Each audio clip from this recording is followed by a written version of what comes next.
Welcome back, my friends, to the BjjBrick podcast. This is episode 307, and we are on location at the BjjBrick event. By the time you hear this, it will be over, and we'll be recovering. Welcome to the podcast. Recovering is the key word, Joe. Yep, and this is a rare second recording when we're all together. Yeah, that's true. It's only the second time we've ever been together and all recording at the same time. And even though Byron and I live in the same city, we haven't recorded together. It's easier to record over over Skype. Wave, so. Yeah. But this topic episode, we're going to be talking about just the jiu-jitsu journey and talking, we don't have a ton of time for this episode. This is a crazy busy weekend, having a great time so far at the camp. But want to get things rolling off. Let's kill the little bit of housekeeping. If you're first year of jiu-jitsu, check out the audiobook, Your First Year of BJJ. There's links to it in the show notes, $11.99. Money goes to support the show. I've got a off the mat lesson. I got put to jury duty, or summons to jury duty. Lucky. And I was like, okay, this is going to be the first time that we don't do a podcast a certain week, because it was just not going to happen because it's just so time consuming. But I was able to not be selected. How'd you manage that? They pick a lot of. It was for a murder case, so they picked like 48 and they whittled down to 13. But anyway, when it was starting, the judge came out and he gave like a little 10-minute speech to all the potential jurors and told them what to expect. And the room went from like very confused to very like understanding and organized. And that was really nice. And I'm just thinking about, early jiu-jitsu. If a school's able to like have an intro class, how much easier it is than just throwing somebody into the first class, which was what most of us do. But the odds are the first class that you attend is not a beginner's class. It's not a day one type of class. So you have to adapt a little bit. But man, what an advantage it was just to understand what's happening, how long will it be gone for, and what kind of time commitment it's going to be. It was really nice of him to kind of give us a little welcome to jury duty. I know you don't want to be here. Just another little note where few people are training here, on the sides. You might hear that. I don't know if you do or don't, but it's a part of Fox Fitness. They're always here getting sweaty. Always working on their game. So let's knock the quote of the week out. If you're planning for a year, sow rice. If you are planning for a decade, plant trees. If you're planning for a lifetime, educate people. I like that quote. It's a Chinese proverb, actually. We've been doing a lot of those lately. Yeah, they're easy. I don't have to look for a certain quote. I just type in Chinese proverb, and they are very, very good for what we're looking for typically.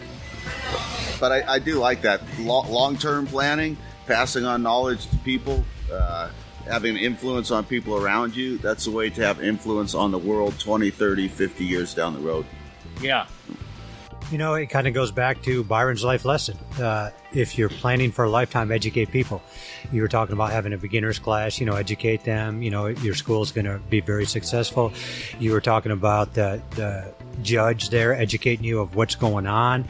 You said it made a big difference right there. You could have just walked in and they could have just sowed rice, and you would have just, who knows, you would have been walking around haphazardly. But did a little bit of educating, just the same thing with the school. You keep the beginners, they grow long term. You just keep training, teaching, and pretty soon your school is packed with a bunch of monsters. Yeah, and ultimately in jiu-jitsu we're building a community. And so in any given day, you're showing an arm bar or being demonstrated on or learning that arm bar. But over the course of 5, 10, 15, 20 years, you're helping to establish a community of grapplers where you live. So, that's the teaching, it changes the whole environment. Before we get to the topic, I think we have one more piece of housekeeping to take care of.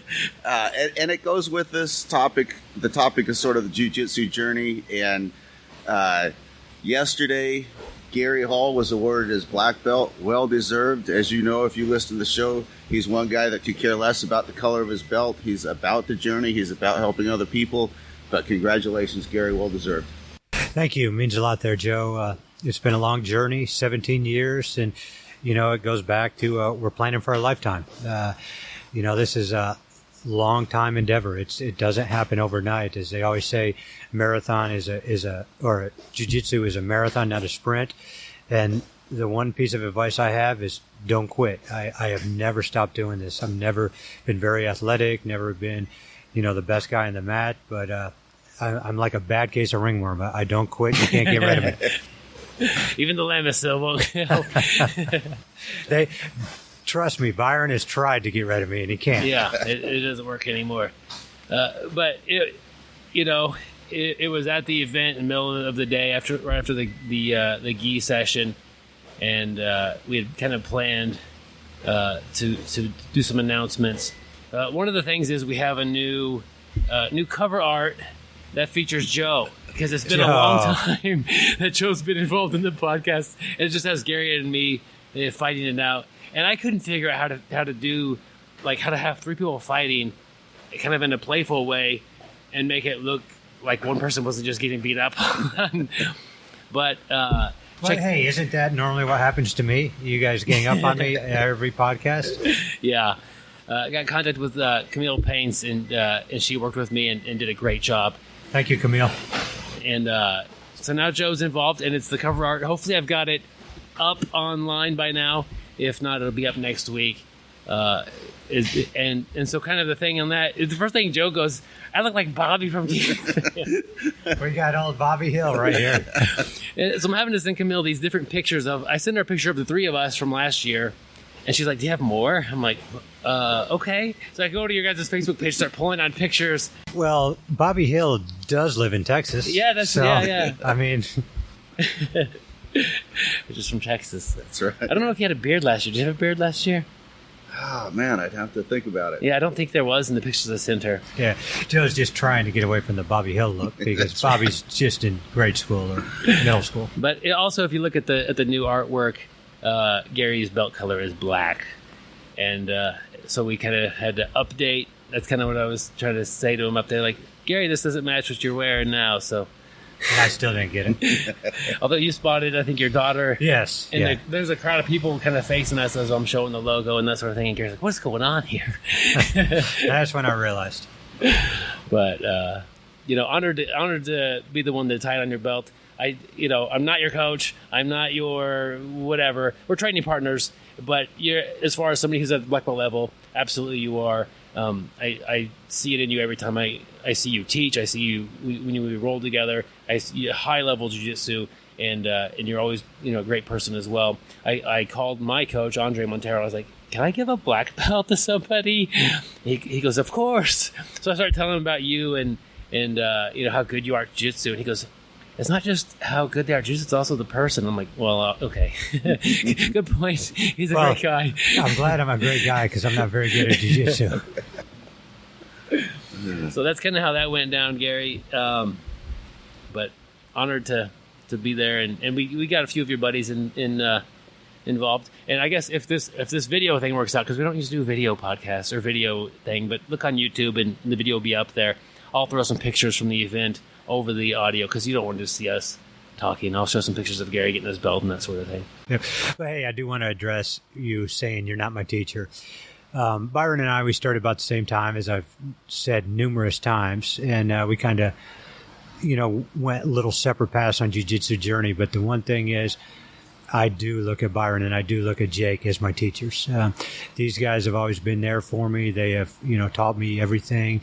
Anytime I have questions, like if you watched the last 2 days at the BjjBrick podcast, I don't see Jake as much as I see Byron, but if you've seen me, I've been over there just talking with Jake, just picking his brains on stuff. So these guys are definitely two individuals, and Joe also that I look up to, not because they're taller than me, because I'm taller than both these guys.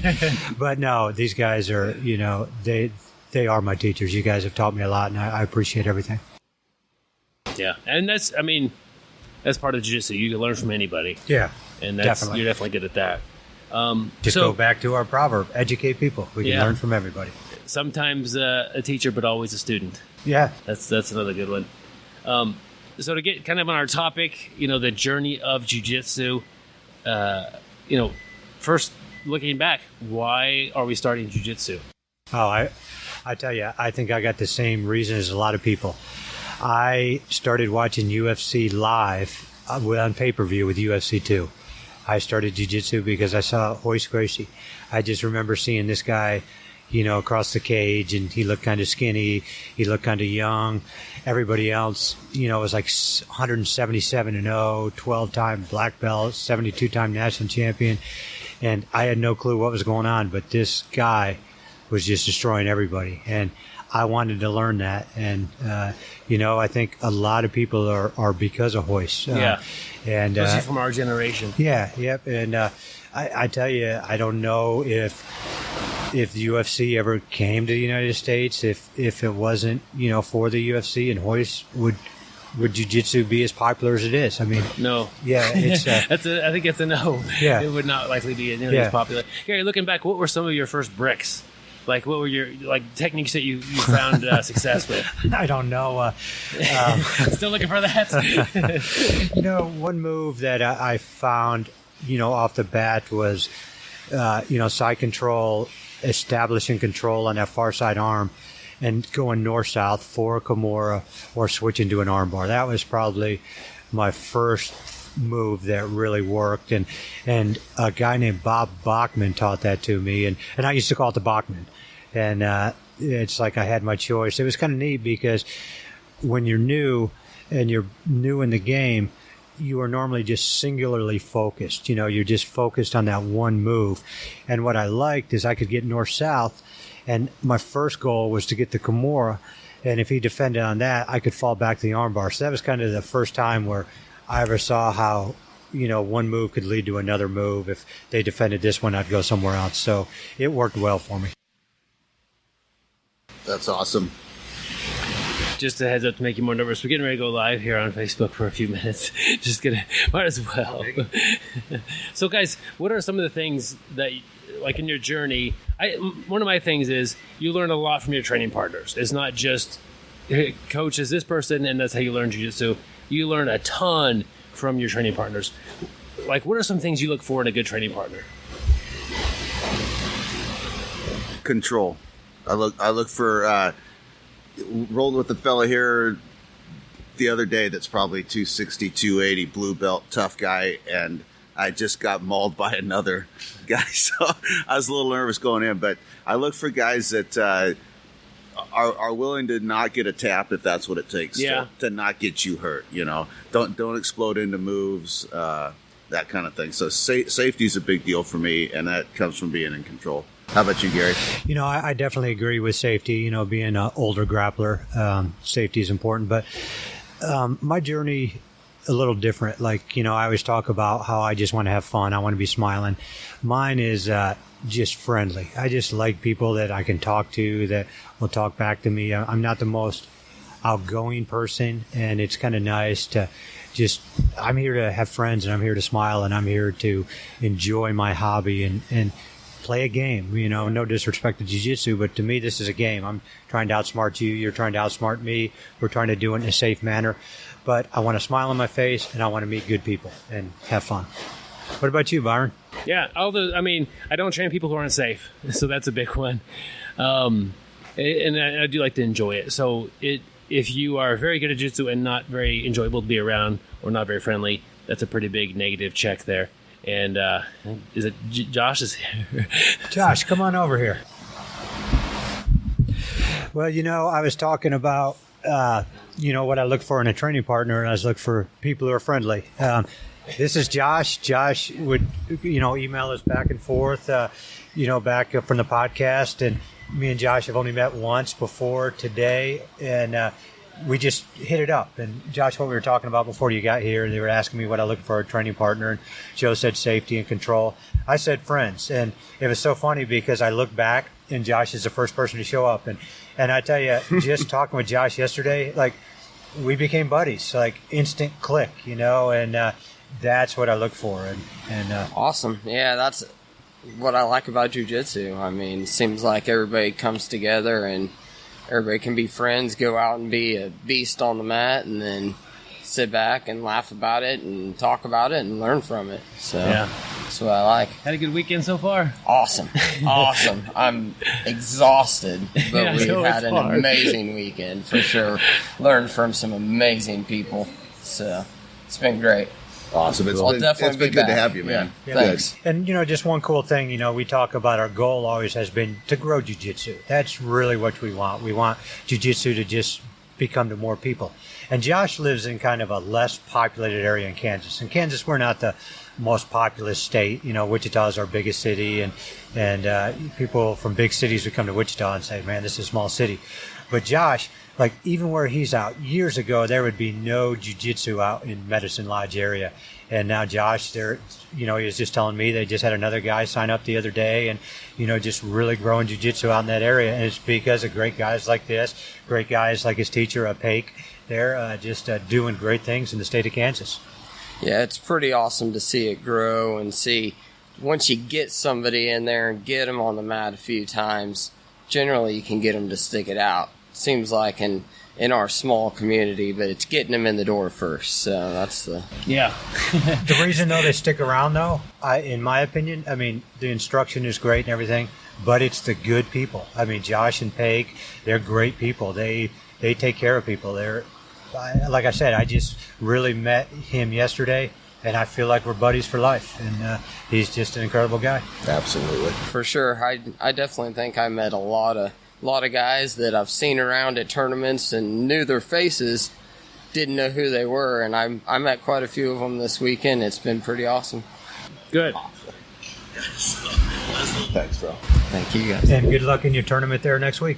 Thank you. I appreciate it. Yeah, it is later in a couple weeks, so it'll be after that. I'm sure you did great. Cool. I hope so. Congratulations. Let me put his hand down now. I hope so. All right. Thanks, man. Awesome, man. Thanks for stopping by. Man, he's a fun one to train with. Yeah, and it's funny when we were talking about that because as we were talking about friendly, Josh was like the first name that, just from what's happened this weekend that popped into my head. Yeah. And then I turned around and there he is. And I was like, I'm inviting him over. Yeah. And if you watch the video that goes with this episode, you'll see he's wearing a tap out cancer. He's a survivor and he's got a great story. So, yeah it's good to have him here this Honored weekend. to share the mats with him. Yep. So we talked a little bit about how our games have changed. I think looking at my game started as a... Should we 4 more minutes and it cuts off? Talk about the evolution. Yeah, I'm going to reset the camera. Okay. See, this is, you don't get to see this when we're cutting everything out, but live, we got a little camera click, and Byron put me in charge of it because he knows I'm the smartest guy of this group, which is not saying very much. So, all right, we're back in action. Yeah, I think we all got hit in the head a little too many times with bricks. That could be the case. Yeah. Or maybe choked by some microphone cords. Yes. Check out the new artwork for more details on that. Or beat up by Bobby Hill. Yeah, a little oxygen deprivation. But our games, if you look at how your training has gone, I definitely started as a guard player, up all the way through purple belt, started learning to pass that brown belt, and now I do enjoy the top game more. And now as a black belt, my focus, and you'll see it today during the seminar, is going to be attaining dominant positions. So not just top, I want mount or I want back. And that's what where I'm going. So, my guard is going to be used to get a dominant position, which is back or mount. I play a lot of side control. I think I need to throw that out. I think I need to get to these stronger positions and work from there. Yeah. How have your guys' games changed over the years? Well, I'm at purple belt. I'm probably where you were when you were purple belt. I still play a lot of guard, and I think what I do is I try to get to the first position that I can be comfortable in. And I agree, Byron, you need to start getting to the most dominant position. So, yeah, we're looking at the gi patches, Byron. That's a distraction mid-sentence. Talk about some focus on our... I don't know about you looking like Bobby Hill. I think it's more like curly.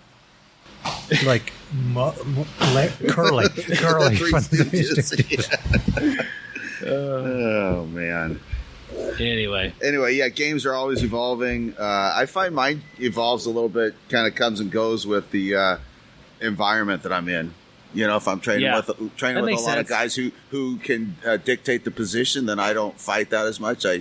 I'll play more guard then, and if I'm rolling with guys who, lower ranks or smaller guys, then I'll take advantage of that and play a little bit positions I'm not always playing. How about you, Gary? Has it changed or stayed the same over the years? No, definitely changed. I was the opposite of you. I started out as a top player, and now I rely on guard a little bit more. But I just think that's because of my age, it's a little bit easier for me. But, you do change stuff. Like, I kind of got away from pressure for a while, and I realized pressure is so important, probably one of the most important things. But, kind of what I'm working on now is space, leaving as little space on every movement as possible. And, we were talking about seminars yesterday, and Gina's seminar, what I really liked about it is, she was always trying to minimize space. She was showing, hey, if you do this, look at all that space you leave. If you do this, there's no space, which is going to make it tough for your opponent to move, to get out, to be able to defend. So, yeah, definitely your game is going to change. You are going to have different things you're working on, but it's just knowledge. We're just going down that path, and we're just getting better and better, retooling our game. So, kind of the next thing in the journey is talking about continuous improvement, and I think that's one thing that makes jiu-jitsu so enjoyable. You always have the ability to get better, and it may not be. There'll be a time when we're even older than we are. When we look at last year, and we're like, well, I probably was better last year, but definitely 10 years ago I was more athletic and I could do things I can't do now. Imagine next year, like Joe didn't have a beard the year before, has a beard. Imagine what he's going to look like in a year. Abe Lincoln. Abe, all you need is a top hat. I'll never be that good looking. Yeah, but he is good with the axe and has cut down numerous cherry trees. Okay, Abe Lincoln. Was the axe thing with George Washington, Gary? Oh, sorry. Well, I was talking earlier about, we've been hitting the head too many times with bricks. We're not the smartest guys around. But I think one of the really enjoyable things about jiu-jitsu is we could always get better at some aspect at least. So as I'm looking to get better at, back attacks and mount attacks and getting to those positions, some things might degrade a little bit, but over time, just find a niche and work on that. And even if you feel like, so for most of our journey, we are getting better. We're actually performing better. I think we always say that the person we were 3 years ago would get beat up pretty handily by who we are today. But just kind of to brace yourselves for the day that's not the reality. But you could still improve at jiu-jitsu because your it's mind a technique gets sharper, based. your technique gets sharper, and it's just going to happen. It's a learning process. Where do you guys anticipate your guys' games going in the future? Oh, to the retirement purple home. Figuring out a way to use them wheelchairs and walkers. Yeah. I have slowed down a lot here in the last few years. I need to be, I need to work on, technique. I need to work on no space. As my physical attributes decline, I have to be better. My mind gets sharper, spend more time helping newer people. And as you're doing that, you are getting better at jiu-jitsu. Your mind has to think a little bit differently. And when your mind is in there and your mind knows how to do it, and you have to communicate with your mind in speech, once I get on the mat, it just clicks. And that's my goal, is just to be tighter in everything I do. And it'll make up for, being a little bit slower, stuff of that sort. What about you guys? Gary, actually, we want to talk to you about that. Your mind is not getting sharper. Actually, I noticed when I need to said get your that. keys from you. Yeah. I noticed when I said that, both of you guys had a smirk on your face. So I kept talking a little bit longer, hoping that by the time I finished talking, you'd forget about bashing me. I'm not sure where my game goes. I really am interested in back control and developing a better mount game, but sometimes you set on one thing and then you get distracted and look at the squirrel over there and you go chase that. I think I know where your game's going with what you talked about, Joe, a couple of weeks ago, is, always fight for that dominant position. Yeah. I think that's where your game is going. Yeah, so I'm the same. I'm starting to work towards the back and trying to work left-handed as much as I can. Well, when you get older, you got to look for ways to help you keep up. And so if you can play to your opponent's weak side all the time, so that's good. So I'm playing with that a little bit. Cool. Yeah, Joe was kind of mad yesterday when he found out I was left-handed. Son of a gun. But so we all have our own journeys, and that's and really jiu-jitsu is an individual thing. You might you get handed a blue belt and think, I really can't hang with these other blue belts very well, but your coach sees the version of you as a blue belt, and so that's where that's you as a blue belt. And I'm not trying to discourage anybody's blue belt activities, but I mean we're all our own level, and you might take somebody who's super athletic as a brown belt and not give them the black belt until they're ready to compete at that level, and they're already tapping out black belts every day. I mean, there's just the version of you as that brown belt is very competitive and athletic, but you're not quite, until you haven't passed the you as a brown belt level. And we see that sometimes, especially at that level, because like this guy should be a black belt. Well, that's him as a brown belt, and he's got X amount of years on the mat, and his coach feels that's right, but. I don't know. We see that. Not all belt level, not all people at each belt level are all the same. So, don't be frustrated with your journey. Just like Gary, just keep going. And try to get a little bit better as you go. Yep, just keep going. Don't stop. The earth is flat until you get to the edge and fall off. Just keep going. Okay, we got one flat earther on the show, possibly two. Joe? Joe's looking at me sideways like he's ready to hit me. Well, I'm just thinking the earth doesn't quit being flat just because you fell off the edge. Well, yeah. Okay, there you go. All right. Well, Joe, being a mariner by trade, he's, probably sailed to the edge of the earth numerous times. Yeah, it's hard getting back, man. Turn around. Is there a sign over there that says "Turn around, don't drown" or fall? Anyway. But that's why Joe. He is a safety coordinator, and he has a whole bunch of parachutes. So when they do go over the edge, don't know where you'll end up at. You'll land softly into hot lava. But just think about. This as they say as the journey, and no one day, no one tournament, no week or month is make or break. They're all, you can look back and you can say I learned from that, and if you have that attitude, I think you'll be doing jiu-jitsu for a long time if you can, and also find enjoyment in it. So this is kind of nice being all in the same room. It's definitely a little different. Yeah, and you notice how I got put on the other side of the table, as usual. Joe was the kind of the referee. Yep, they kicked me out of here. What's our article of the week? We actually have it printed in one copy. I don't know why I only printed one. Here you go, Byron. Bring us in. BJJ Canvas they have an article called "Giving Perspective on Both Sides of the Equation," and it's just kind of a way that this person is, and I wish I saw the name of it on here, who wrote it, but Kenneth Brown, it looks like, is just talking about teaching jiu-jitsu. And so you would, and his example was with guard passing or dealing with somebody's guard. You don't want to put your hand on the ground, and you don't want to, what was the other one? Cross collar grip. You want to deal with the cross collar grip. Yeah. You can't ignore that. And you can say that, and then you show the pass, but kind of just show what happens if you do these things. And because we all, when we learn techniques, we get a little sometimes, starry-eyed, like, this is great, and this is going to be amazing. But really, you have somebody who's fighting against you. And if you are opening yourself up for certain things while you're doing these, the whole thing falls apart pretty quickly in jiu-jitsu. It's a pretty tough thing to actually pull off a sweep or to pull off a submission. It's really, the person is doing their best to avoid that. So, if you don't deal with a cross-collar choke or cross-collar grip, you might get choked. That might set up their sweep.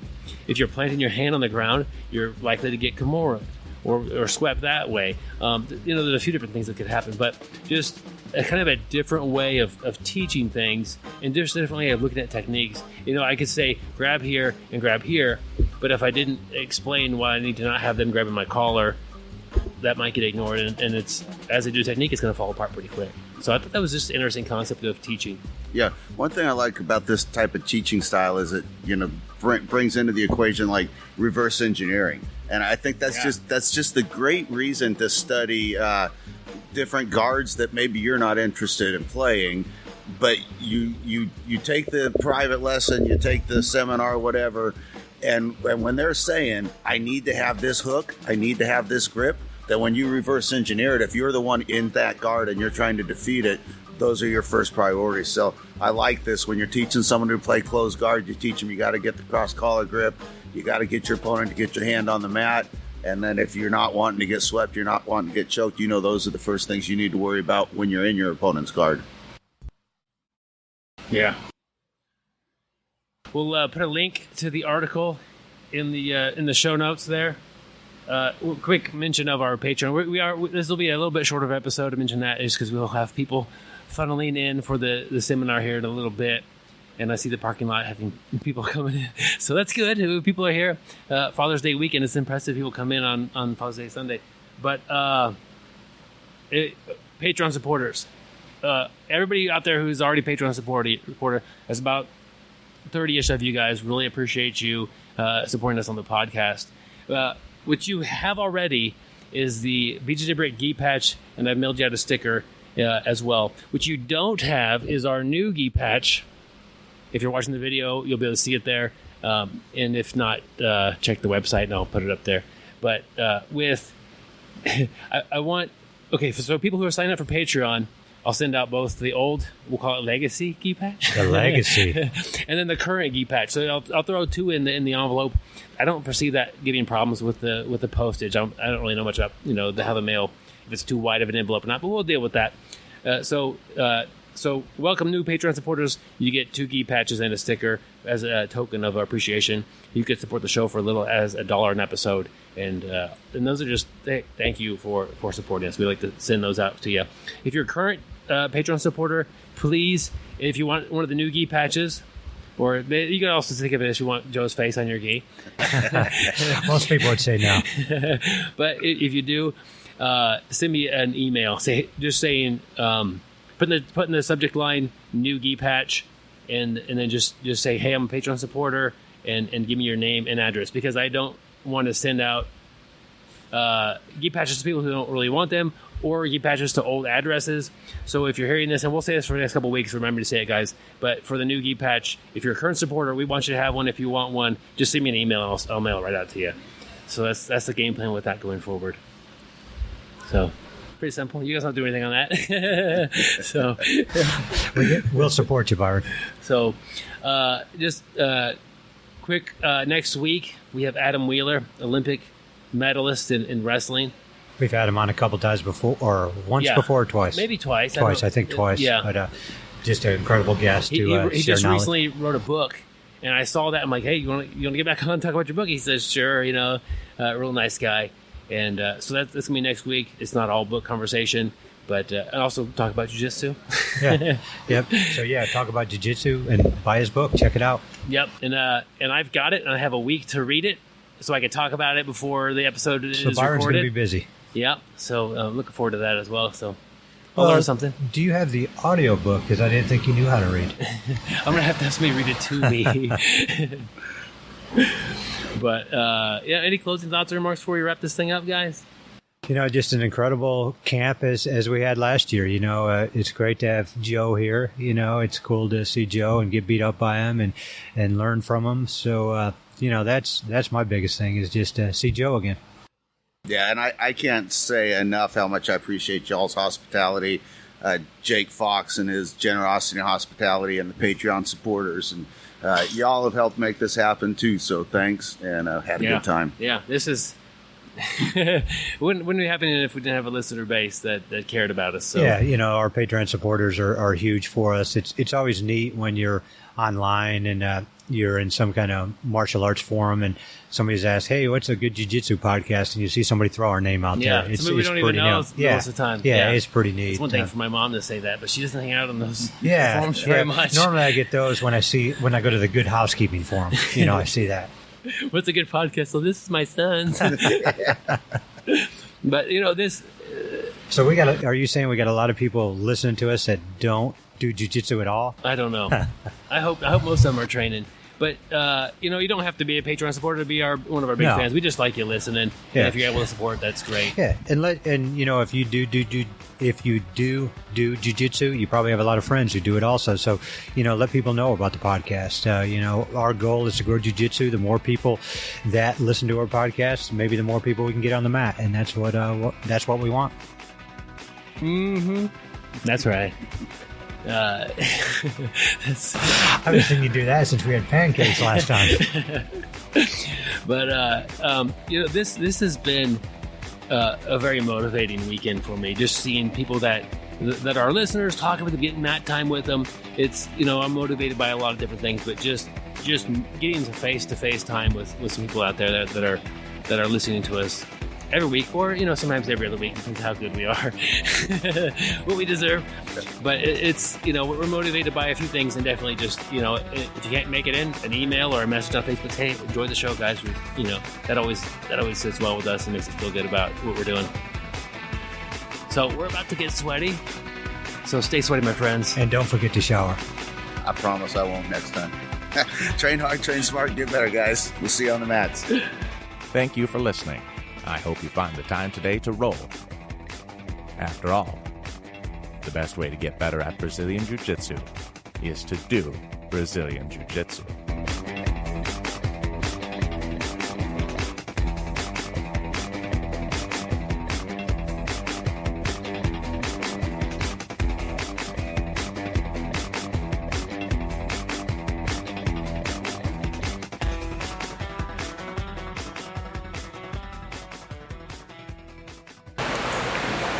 Gary, how does it feel to be interviewed on the podcast and not even realize it?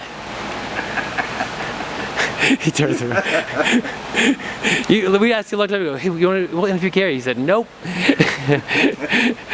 So we snuck one in on you. Guys. Yep. Most of the questions were directed at you. Yes, ever.